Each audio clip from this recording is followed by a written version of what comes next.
lower body strength workout on the menu today.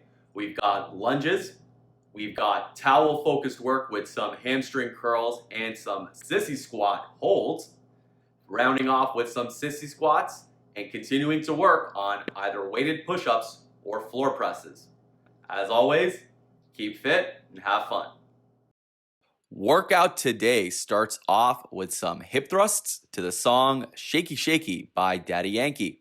So the way it works, you're going to hold a weight on top of your stomach. You want to try to push that stomach out so it stays solid underneath the weight. You're going to hold in the top position, and every time you hear the word shaky, you're going to do 1 rep. Try to use your inner thighs and butt for both the hold and the reps, and try to keep those abs solid underneath your weight so you keep the legs doing the work. Next up, going to go for a couple of sets of one-legged walking lunges. So pretty much like a regular walking lunge, but you're only going to go one leg at a time. So you can pick a distance and go back and forth on it like I kind of have here until you get about 10 to 20 reps per leg. You want to pick the rep range that lets you really feel those legs working and keeps those hammies and butts as part of the equation as well. If you're limited for space, you can step into the lunge and then step back as I'm kind of doing here. That works as a pretty nice option in that case.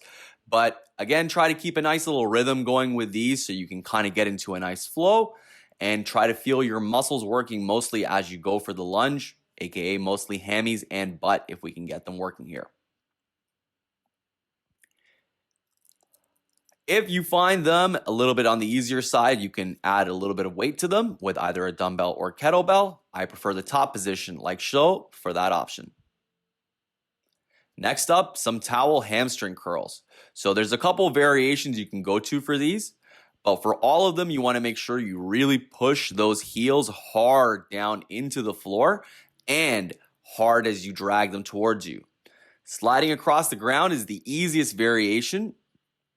So try to really make sure you keep your body down as you bring those heels towards you.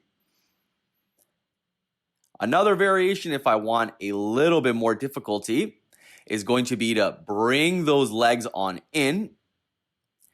And then once they get to that bridge position right underneath your shins, you're going to raise your butt up and then slowly start to straighten those legs back out.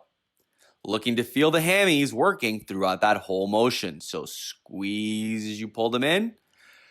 Create tension by lifting the butt and then maintain that stretch through the hammies as you straighten your legs back out.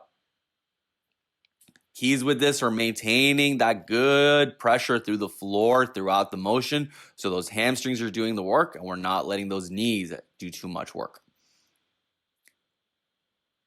This variation works really well if you need to have a step up from the first one, but you want to make sure you maintain that control as you straighten those legs back out.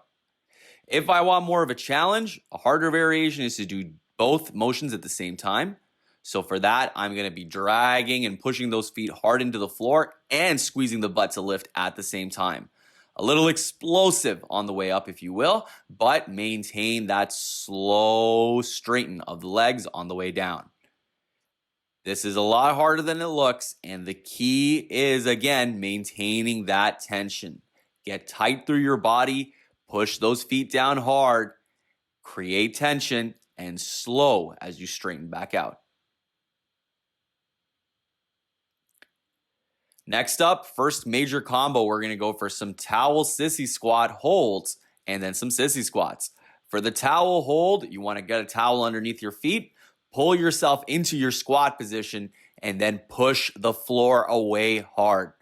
As you can tell by my face, this is not easy if you create the right tension. Let your arms just kind of help you keep the right position, but really try to push the floor away as hard as you can. Once you kind of get a hang of this, you can try to see if you can make more of that inside quad do the work here than the upper or the sides of the leg. But again, power, power, power with that tension. That's going to go right into a set of sissy squats. So for these, you want to bring a little bit of something underneath those heels. So those heels are off the floor. I like to start a little bit slower for these to help me find my range, kind of get a rhythm going. And then once I've got a feel of it, I speed them up as much as I can. I like to even focus on taking a nice deep inhale on the way up and exhaling on the way down so I really get a good focus on my muscles. Keys here are remembering that we're trying to focus on feeling the inside of the legs here, especially the inside quads. So adjust as you need to. I like to lean my torso forward a little bit as well. If you need to, you can add weight to this. A dumbbell or a kettlebell work fine. I like to hold them in the front position like so. I find that helps me get the abs a little bit more involved, but also helps me really crush those quads. Adjust as you need to if you choose to add weight. Keep in mind you're looking for at least 20 reps, so don't feel ways if you have to stay body weight to keep that going. Finishing our workout off with either weighted push-ups or floor presses. So for the weighted push-up, we're looking for 4 sets of max reps. You want to build up to a weight that you can do for at least 3 to 6 solid reps and go for your 4 to 5 sets for max reps with that weight. You can use books, you can use dumbbells, you can use a makeshift sandbag. You can even use a person if you are short on any weights to have stacked on your back. Be creative and load up on it as much as you can. If for whatever reason the push-up is not an option for you, you can go for the floor press. You want to go for 4 to 5 sets of 10 plus reps. So trying to go decently heavy for this so I can't get more than 10 reps ideally, but obviously some of us are going to be limited in terms of weights. So go as heavy as you can manage and get as many clean reps as possible. With these, I like to think about bringing the weight down towards my belly button on the way down and then aiming towards my collarbone on the way up. I find that angle gets me using a lot more chest and then eventually a little bit more triceps and a lot less shoulders. Give it a shot and see what works best for you.